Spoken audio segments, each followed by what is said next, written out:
Greetings, Minecrafters, and welcome to another discussion today. Another Minecraft discussion. I just love doing these. I have so much fun. Sometimes I just can't even feel like I'm gonna jump right out of my, you know what I mean? I just like so excited. Um, okay, so my name is Kimberly Quinn, and today we are going to address another Minecraft topic, which all have to do with becoming the boss of your brain. We've talked about that, right?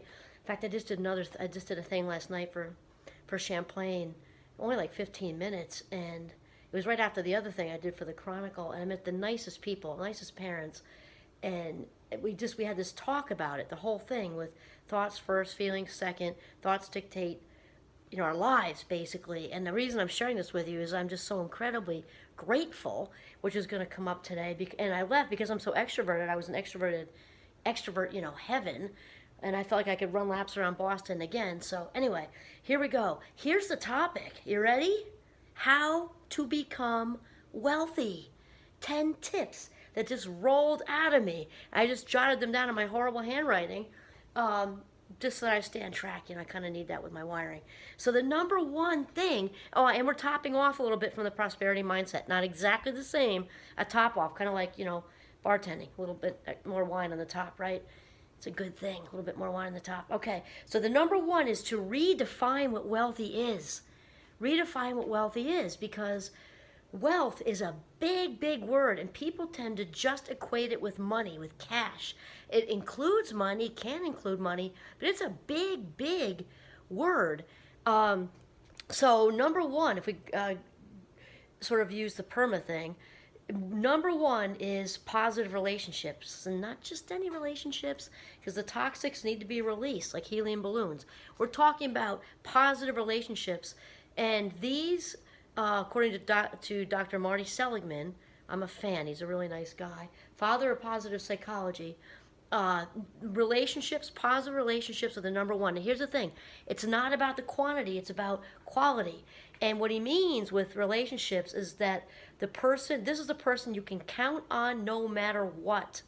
No matter what. Even if you had words, you hadn't seen them in months, if you had something huge happen in your life, that they would drop whatever it was and be right there for you. So that's what we're talking about, okay? So wealth includes that type of connection first, right? And parents and kids and all the other connections and friendships and all these other types of connection. Also, even acquaintances, kind of like layers of an onion, okay? We got our main people in the middle, and then we go out from there. The quickest way to figure that out is doing like a big gathering, like a wedding thing, and you go out, till you get to like the fourth cousins twice removed and that sort of thing. But the acquaintances are fun too. They're not the number one. Your main people you can count on are number one. And it's also, nice to have your fun people, your acquaintance people, to do lunch with and that sort of thing. All about connection. And also, wealth includes having a safe, comfortable place to live. And it might not be ideal, but a safe, comfortable place to live.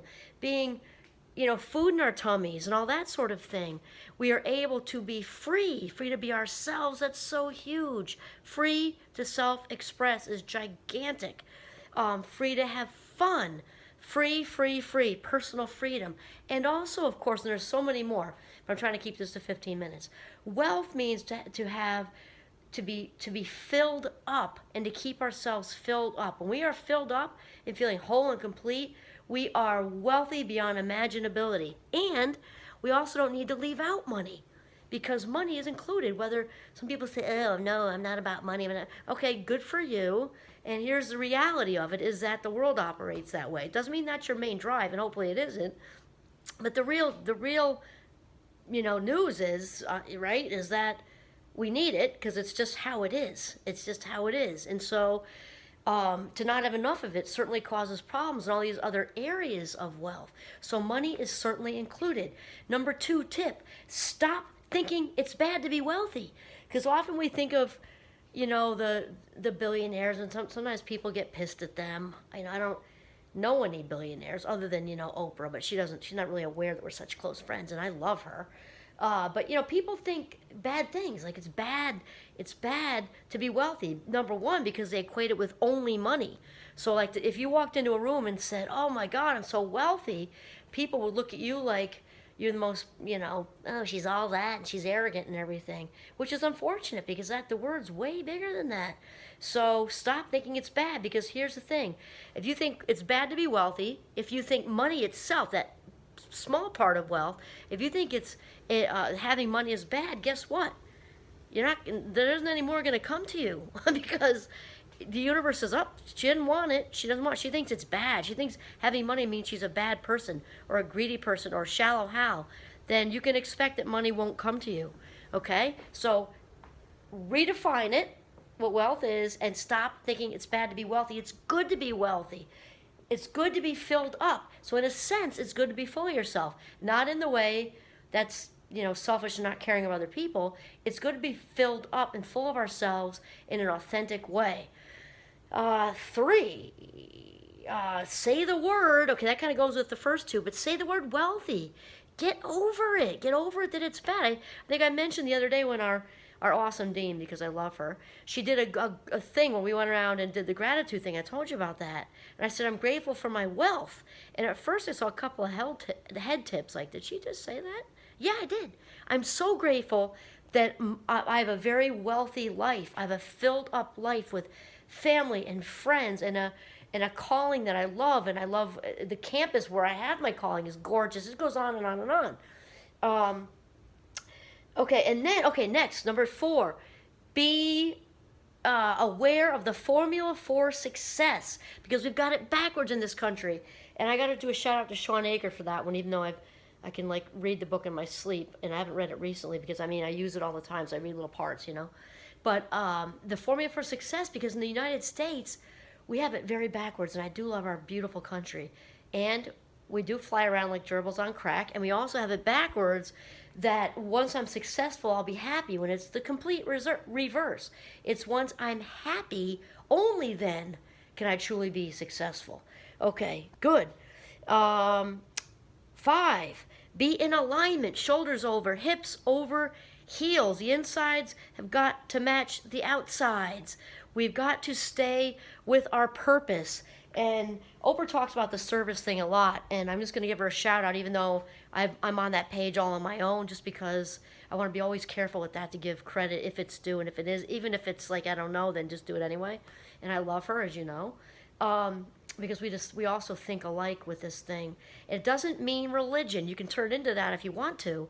It's really just about being a good, other-oriented human being.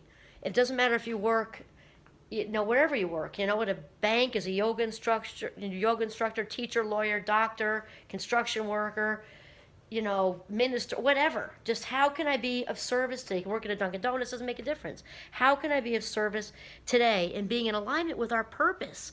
Because when we really start setting the world on fire and open the door for big wealth, and I mean all of it, like all boxes checked, the relationships, the comfortable home, the food, the freedom to travel, and the freedom to, meet all kinds of cool people, the freedom to self-express, all the stuff, all the abundance that also money can bring too.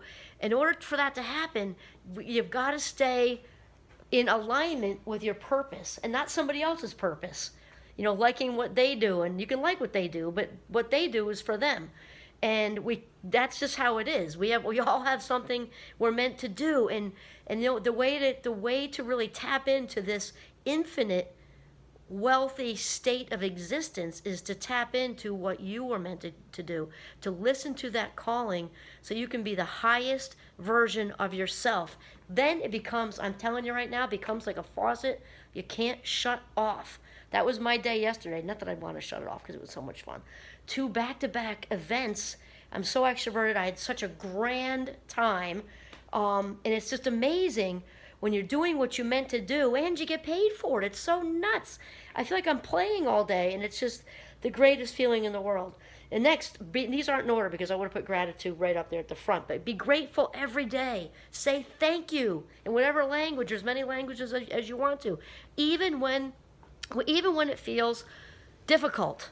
because you might have a hard day. And then, you know what? We can even be grateful for adversity because we grow from adversity.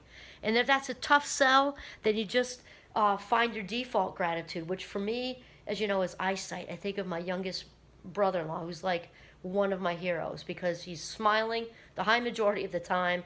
You know, obviously when you're non-sighted, you're very limited with your freedom. You can't drive, obviously, and lots of little things we take for granted. He's amazing with, and he smiles right through it.